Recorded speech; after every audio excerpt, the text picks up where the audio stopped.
Whether you're an Android person or an iPhone person, don't fall into the iPhone trap.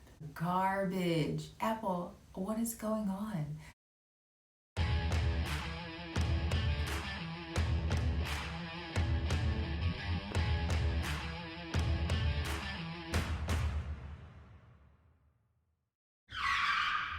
Hi, my name is Diamandi and welcome to Getting in Character.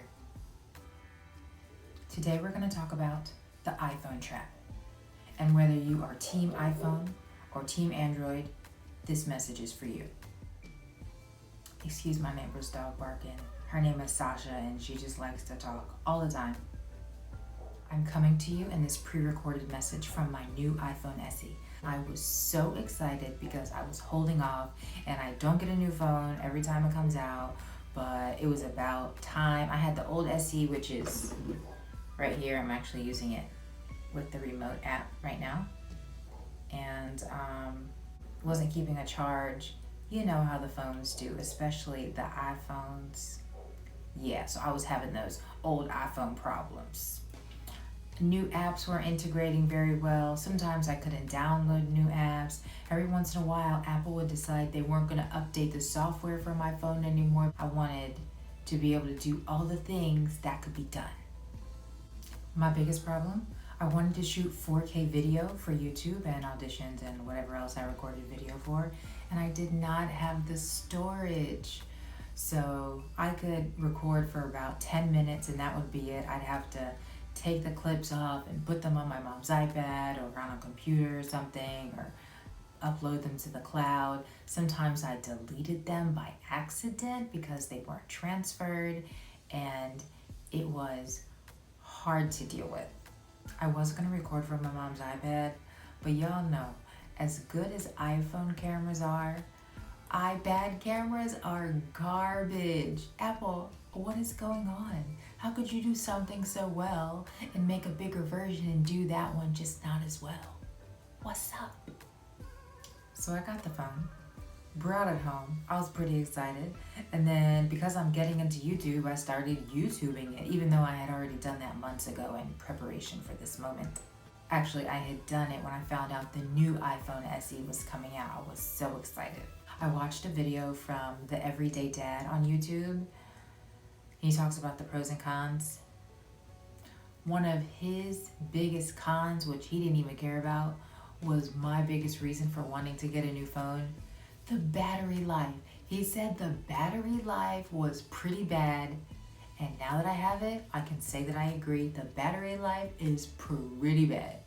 Although I wanted a new phone for the updated features, one of the convenient reasons that I waited so long was I love the size and weight of my old iPhone, and the new one, even though they made a new SE, which I believe is the smallest iPhone is making now, the SE was the smallest, the most lightweight, and it had some of the updated camera features and the most updated lens as far as I knew, so I knew that was going to be my best bet. So for my situation, I felt like I got the best thing for me, the most lightweight, the cheapest, a good camera. I got the max storage, and I was still disappointed because sometimes it dies 3 times in a day. And it's heavy. It's so heavy to the point where I'm getting a cramp in my thumb. I got a good thing, but I just love my old thing so much. When I was doing research on iPhones, I looked up the price and I knew I was going to buy it in Delaware, which means I wasn't going to pay any sales tax. So I have the number written up here. I budgeted $549 exactly to pay for this phone. And I ended up spending $746.95. I had the money, that wasn't the point. And I even, in my mind, gave myself a little wiggle room, but I didn't think wiggle room was gonna be like $200 extra. I got Apple Care, that's like $150. I got the splitter so I could charge my phone and plug in headphones at the same time. So I got what I wanted, and I'm still disappointed. Let this be a lesson. Moral of the story: there's always going to be something to be disappointed about, so you may as well do the best with what you have. Make the best of whatever situation you're in, whether your phone has storage or it doesn't, whether your phone is lightweight or is heavy. You know, they say the devil you know is better than the devil you don't know. So you get something new, you think you want it, you think you're gonna like it. It's never exactly what you expect. And then you have to learn something new all over again. You have to learn how it works. You have to get familiar with the weight and how to hold it and what it looks like. Like my old phone was pinkish, and my new phone is white. But only the back is white, the front is black. So sometimes I try to find it and I think I'm looking for my old phone that has a white front, but it's black and it just blends into everything. So that's a silly example, but new means learning a new devil. Here's the trap: you don't need anything else to do whatever it is you want to do. I didn't need this new phone to start recording video or to start a YouTube channel. I could have recorded on 1080p instead of 4K. I could have used the garbage iPad camera, which I'm sure would have been fine. Whatever you want to do it. Don't let anything stop you. You can upgrade your hardware, your knowledge, your connections as you go, but now is the time. You don't need a new iPhone. And then guess what? When you get something new, especially the iPhone, it's only new for a second. As a matter of fact, by the time you get it, it's probably going to be old. To go back to the iPhone example, Apple is on a 6-month rotation with their updates, reveals, phone distributions.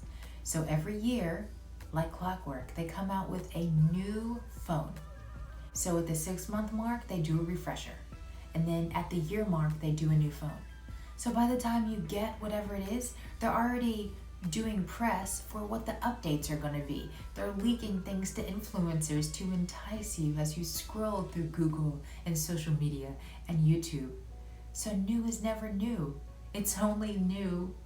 It's not even new. By the time you get it, they're working on the next one and they're going to be releasing details soon. Use what you got. It's perfect. You don't need anything to be special. Greatness is within you. Your ideas, your perspective, the purpose God put you here, that is all in you, and the world wants to hear it. So come on, let's hear it. You don't need new equipment. You don't need a new phone. You don't need to hear someone tell you you're good. You don't need permission from anyone to say or do what you want to do. Just do it. I'm taking my own advice. Or maybe I should say I'm preaching to myself, because I have to tell myself this all the time. Bonus. You know what else happens when you get something new? You realize all the other things you probably could have done with what you had before, but your mind just wasn't open to it for whatever reason. You were comfortable in the routines that you had. You were used to doing certain things with what you had. But with a little research, there are probably some more things you can do with what you already have at home, without getting something new, without becoming someone new. So explore. It's fun. You might learn something cool. All right, let's wrap this up now. You don't need anything new until you have the resources to upgrade. There's always going to be a new iPhone. They come out with a new version of the iPhone every 6 months. Do what you can with what you have. That is perfect. Whether you're an Android person or an iPhone person, don't fall into the iPhone trap. You can do whatever you want to do right now with what you have, with what you know.